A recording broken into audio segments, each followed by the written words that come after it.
인생썰 천국, 주점썰 무대 위의 그림자 파트너. 알바를 시작하고 2달쯤 되었을 때 유독 노래 실력이 기가 막힌 손님이 한 분 계셨습니다.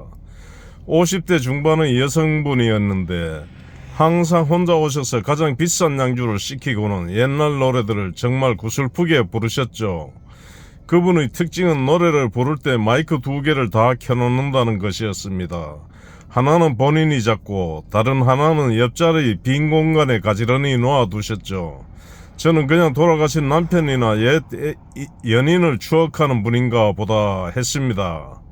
그러던 어느 날 그분이 화장실을 가느라 잠시 방을 비운 사이였습니다. 노래는 계속 흐르고 있었고 저는 빈 병을 치우러 방에 들어갔죠. 그런데 소름 끼치는 경험을 했습니다. 분명 방 안에는 아무도 없는데 기계에서 나오는 가수의 목소리 말고 또 다른 사람의 하음이 스피커를 향해 통해서 흘러나오고 있었습니다. 마치 누군가 옆에 놓인 마이크를 잡고 아주 낮고 조용하게 노래를 따라 부르는 듯한 소리였죠. 제가 멍하니 서있자 화장실에서 돌아온 그분이 저를 보며 살짝 웃으시더라고요.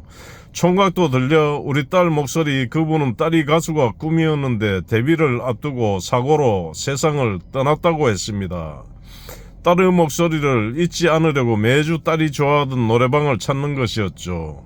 신기한 건 그분이 마이크를 잡고 노래를 시작하면 그 기묘한 하음이 딱 멈춘다는 것이었습니다. 그날 이후 저는 그분이 오시면 말없이 마이크 소독을 평소보다 2배는 더 신경 써서 해드렸습니다. 보이지 않는 그 딸이 엄마와 함께 부르는 노래가 조금이라도 더 깨끗하게 들리길 바라면서요. 5편 지워지지 않는 번호 0번. 우리 가게 노래방 기계에는 아주 오래된 구형 모델이 하나 섞여 있었습니다. 보통 번호를 누르면 예약이 되는데 유독 2번 방 기계만 가끔 오작동을 일으키곤 했죠.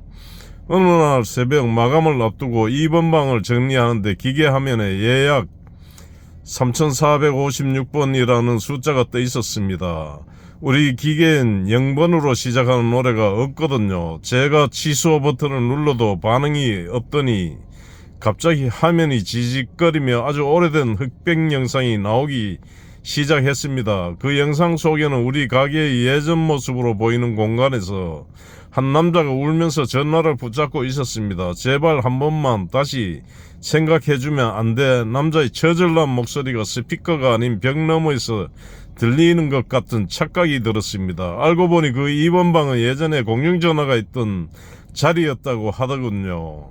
휴대폰이 없던 시절 연인에게 이별 통보를 받은 남자가 그 자리에서 밤새도록 전화를 걸며 울다가 쓰러졌다는 사연이 있었습니다. 그날 이후로도 가끔 2번 방이 비어있으면 기계에 0이 찍히곤 합니다. 그럴 때면 저는 조용히 문을 닫아줍니다. 그 남자가 아직도 연결되지 않는 번호 너머의 연인에게 마지막 진심을 전할 수 있도록 말이죠. 6편 새벽의 마지막 손님 검은 양복. 가요주점 알바의 마지막 날이었습니다.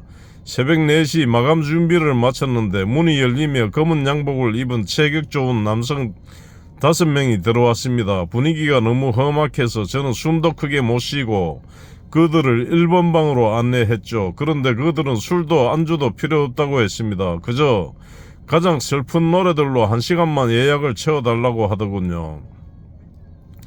저는 영문도 모른 채 발라드와 찬송과 비슷한 노래들을 줄줄이 예약해 주었습니다.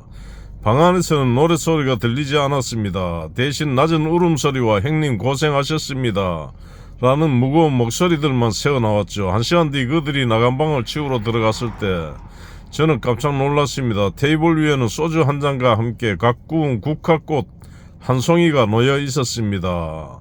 그들은 사실 그날 낮에 장례를 치른 보스의 마지막 길을 기리기 위해 보스가 생전에 가장 좋아했던 이 주점을 찾은 것이었습니다. 가장 거칠어 보이는 사람들이 가장 여린 눈물을 본 그날 가요 주점이라는 곳이 단순히 술을 마시는 곳이 아니라 누군가에겐 차마 밖으로 내뱉지 못한 슬픔을 쏟아내는 거대한 눈물통 같다는 생각을 했습니다. 인생썰 천국 7편 거꾸로 돌아가는 점수판. 가요 주점에는 나름의 징크스가 있습니다. 점수가 잘 나오면 운수가 좋고 점수가 안 나오면 그날 장사가 망한다는 식의 농담이죠.